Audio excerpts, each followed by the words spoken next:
Bai, nik uste azkenean nahiko konfidentzia hartu dutela, da nahiko ritmore bai, azkenean ja, hiru manga dijoa, eta nik uste dut baingoz, ez dakatela arazoik, behintzat hori not daudet, adibidez, atzo da ereneun, arazo gehiago eskan, da gaur adibidez, arazoik gabe.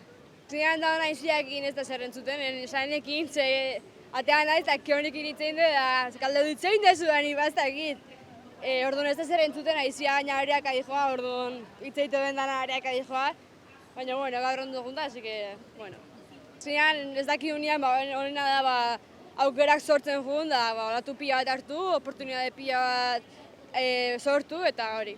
Justo atzo gaudean hori iten genuen poliki dijoa, baina iritsiko egun bat ingoguna gora zeituan, eta manga pila bat, ni repesketan nagoela, baina finalea iristeko beste 6 o 7 o 8 manga egatzen izkit, orduan manga egunero pila bat.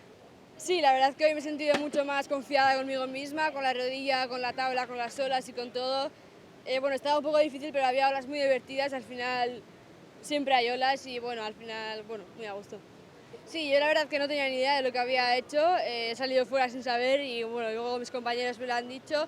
Al final hay mucho viento y muchas olas, muchas espumas y tal, entonces no paras, estás todo el rato remando y no escuchas nada de lo que dicen. Sí, al final en estas ocasiones lo que solemos hacer es darlo todo, sin importar cómo vayas o las demás que han hecho, centrarte en ti misma y bueno, pues crear oportunidades y no parar.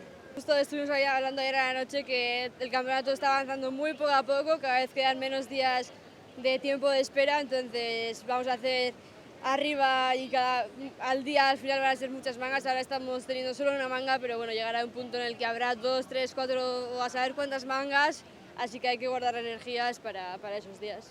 Sí, nosotros tenemos la suerte también de que tenemos un fisio con nosotros y él nos aconseja un poco lo que deberíamos hacer o no, si merece darse un baño, o sea, si merece la pena darse un baño, si no, mejor descansar, estirar y tal. Entonces, bueno, yo sobre todo con la rodilla lo estoy llevándolo un poco más tranquilamente porque todavía queda mucho de campeonato y vamos a tener días duros, así que con calma.